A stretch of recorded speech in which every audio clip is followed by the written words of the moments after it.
Di tengah dunia yang kacau balau dan fana ini, terjadinya kerusuhan, pembunuhan, penyelewengan hukum, dan moral, serta lain-lainnya. Maka siapa yang akan menyelamatkan kita?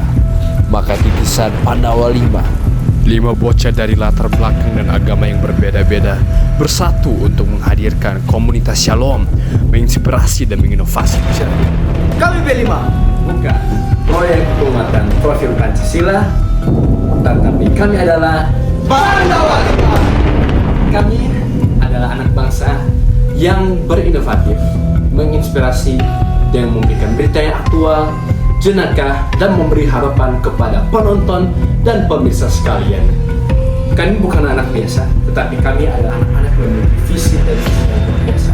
Itu mengapa saya Clark, Colin, Raymond, dan Nietzsche memiliki sebuah tanggung jawab untuk mengedukasi para pemirsa. Pada hari ini, Pandawa 5 akan melaksanakan sebuah misi yang berbahaya, mencari misteri dan membuka rahasia mengenai jejak basi kolonial dalam kehidupan sehari-hari orang Sulu. Tapi, apakah Pandawa 5 dapat melaksanakan misi ini? Mari kita lihat tanggapan orang-orang.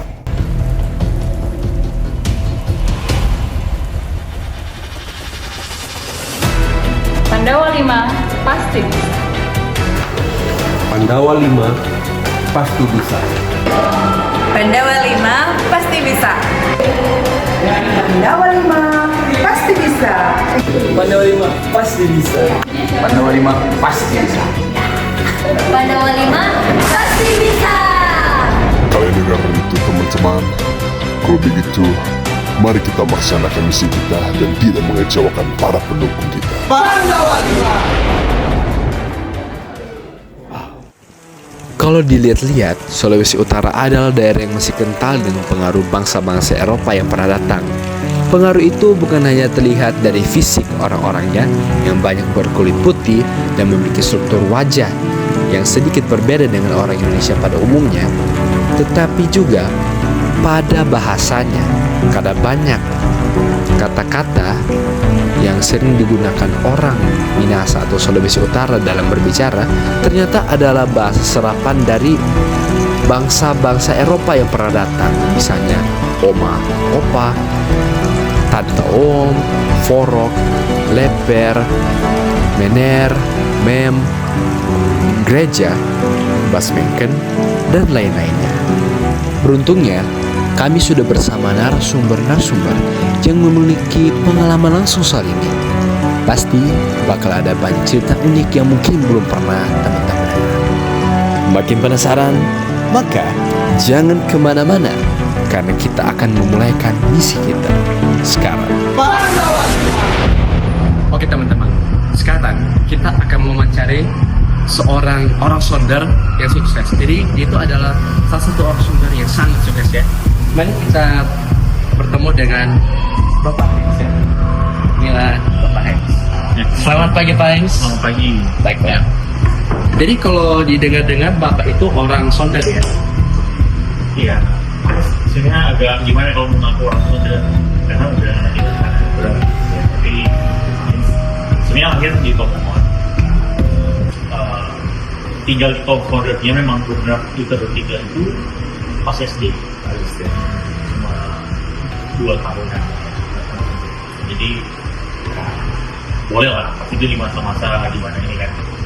Sebenarnya kalau pas SD itu kan suka kalau orang dia ngubah kontak. Nah, jadi kan tahu.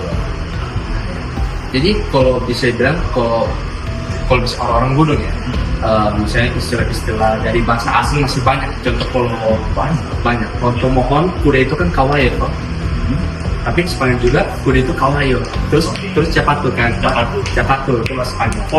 Forok. Nah.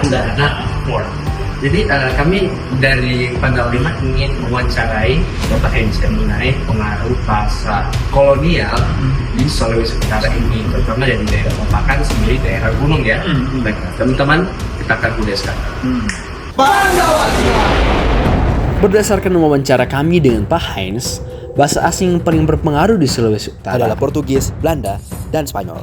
Portugis datang lewat perdagangan dan agama, sedangkan Belanda bertahan ratusan tahun lewat pemerintahan dan pendidikan. Dari sana, akhirnya kata-kata serapan seperti kadera, gereja, panada, leper, govela, forok, om, tante, dan masih banyak lagi. Menurut beliau, pengaruh ini lebih banyak membawa manfaat karena memperkaya kosakata kita. Generasi tua, khususnya di kampung dan pegunungan, masih melestarikan kata-kata serapan itu, sementara generasi muda di kota sudah tidak terlalu kental menggunakan kata-kata serapan tersebut.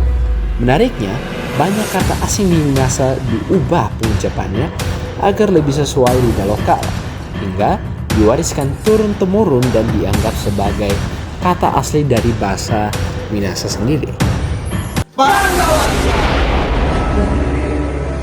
Baiklah Sobat Pandawa 5, setelah kita mewawancarai Pak Hingis, kita akan mewawancarai seorang narasumber yang farmnya itu sebenarnya farm Portugis yang kalau bilang ya itu adalah was, bukan was, tetapi semua orang sering menyebut farmnya adalah waas, tapi sebenarnya was. Sekali lagi ya.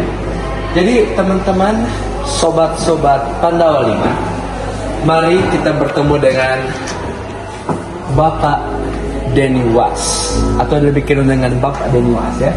Oke, mari kita masuk teman-teman. Jangan hiraukan teman-teman di sini atau mereka semua teman-teman. Oke, silakan. Lebih cepat lebih baik. Baiklah teman-teman, perkenalkan, ini adalah Pak Denny Was, seorang guru biasa yang berketurunan Portugis. Apa itu betul Pak? Benar sekali. Baik teman-teman, saksikan sekarang juga wawancara kami dengan Pak Denny.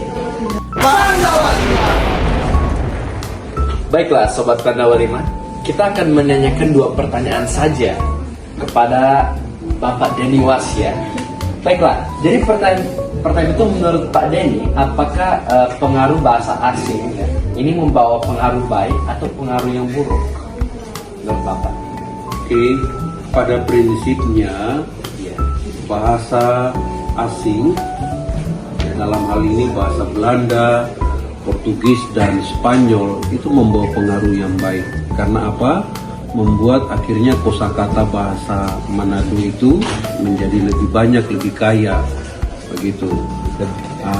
Lebih kaya dalam hal menggunakan istilah, begitu, ya. Dan juga bukan hanya itu, keuntungannya adalah ketika ada orang yang ingin belajar bahasa Spanyol, bahasa Belanda atau bahasa Portugis, bagi mereka itu tidak susah karena mereka sudah terlebih dahulu belajar dari istilah-istilah bahasa Belanda, Portugis atau Spanyol yang mereka sudah tahu di Sulawesi Utara. Itu keuntungannya. Jadi keuntungannya sebenarnya bagus ya. Ya, sangat bagus teman-teman. Jadi kalau teman-teman mau belajar bahasa Spanyol, saya menunjukkan dari bahasa Manado. Karena lebih apa ya, lebih bilingual gitu dan bisa double sih Pak. Ya, double. Oke. Berikutnya, kalau kita bandingkan dengan generasi tua Pak, kan kalau contoh nyamuk di binatang-binatang kan mereka sering pakai istilah govela dan kotole Pak. Jadi menurut Bapak apa perbedaan cara generasi dulu dan generasi sekarang berbicara dalam hal kosakata? Iya. Jadi sebenarnya ada generasi Sulawesi Utara atau generasi Manado yang memang dia tetap menggunakan istilah-istilah bahasa dari luar karena pengaruh Belanda, Portugis, Spanyol. Itu karena apa? Karena mereka tetap bergaul dengan keluarganya yang tinggal di kampung. Tapi beda dengan anak-anak yang memang hanya tinggal di kota dan mereka tidak mau kembali bergaul di kampung. Kalau yang tinggal di kota itu membuat kosakata mereka terhadap bahasa-bahasa yang digunakan oleh orang tua mereka itu memang sama sekali minim. Ya, jadi jangan heran kalau kita bicara tentang generasi Manado zaman sekarang ini, kita bisa lihat dalam 2 kelompok itu. Ada kelompok yang tetap dia fasih dan dia sangat memahami, dan memang ada yang tidak fasih. Itu karena mungkin dia tidak bergaul lagi dengan keluarganya di kampung. Nah, kalau menurut Bapak ya, seberapa persen kebiasaan kita sebagai orang Minahasa untuk menggunakan kosakata bahasa luar itu memudar? Berapa persen Pak? Apakah sangat memudar atau tidak terlalu? Mungkin kalau dikatakan memudar itu karena faktor situasi kondisi. Misalnya mereka merantau keluar, dan di mana merantau keluar ini mungkin karena studi lanjut atau karena juga bekerja. Jadi mereka tidak berada di tengah-tengah komunitas orang Minahasa atau orang Manado yang memang sering menggunakan bahasa-bahasa begitu. Nah, itu faktor penyebab. Ya, tapi kalau mereka tetap berada di tengah-tengah komunitasnya, pengaruh itu akan membuat mereka tetap menggunakan ya gaya bahasa yang dipengaruhi oleh gaya bahasa dari luar. Baiklah teman-teman, itu adalah penjelasan dari Bapak Denny ya. Sungguh luar biasa dan sungguh menarik bagaimana faktor situasi, faktor penempatan orang bisa mempengaruhi penggunaan kosakata. Oke? Baiklah, kita akan pergi ke sesi selanjutnya. Oke? Tetaplah bersama kami dengan Pandawa 5. Pengaruh Portugis dan Belanda di Solo masih terasa nyata. Om, tante, kadera, leper, dan panada jadi buktinya. Bahasa asing memperkaya, tapi bahasa daerah jangan dilupa. Generasi tua menjaga, generasi muda terbawa dunia. Bahasa adalah cermin sejarah dan identitas bangsa yang terus hidup, berkembang, dan menyatukan kita. Saya melihat bahwa pengaruh bahasa asing bisa digunakan untuk memuliakan nama Tuhan jika digunakan dengan benar. Dan komitmen saya adalah menjaga ucapan dan saya bangga menjadi orang Indonesia. Saya mendapat pelajaran bahwa generasi muda mempunyai peran penting dalam melestarikan bahasa daerah. Komitmen saya adalah lebih sering menggunakan bahasa daerah dalam percakapan sehari-hari. Saya menyadari bahwa bahasa asing membawa warna bagi budaya kita. Saya berkomitmen untuk terus menjaga keseimbangan antara menerima pengaruh dari luar dan untuk terus menjaga kelestarian bahasa daerah. Oke teman-teman, saya belajar bahwa bahasa itu adalah pemberian Tuhan dan ketika Indonesia dikolonialisasi, banyak sejarah dan banyak manfaat yang kita bisa dapatkan sampai sekarang.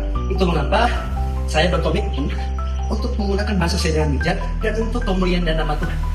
Saya mengetahui bahwa kata serapan bukan sekedar istilah, namun telah menjadi identitas. Oleh karena itu, saya berkomitmen untuk menggunakan bahasa dalam membangun hal yang positif. Teman-teman, sebagai orang percaya, kita niatkan dalam Kolose 3 ayat 13 bahwa setiap kata dan perbuatan harus dilakukan dalam nama Tuhan Yesus dengan penuh syukur. Itu artinya, meski bahasa itu dipengaruhi oleh kolonialisme, kita bisa menggunakannya untuk membangun identitas positif dan memuliakan Tuhan. Demikian liputan kami tentang jejak bahasa kolonial dalam kehidupan sehari-hari. Kami juga berterima kasih kepada penulis yang telah menulis sumber-sumber yang kami gunakan.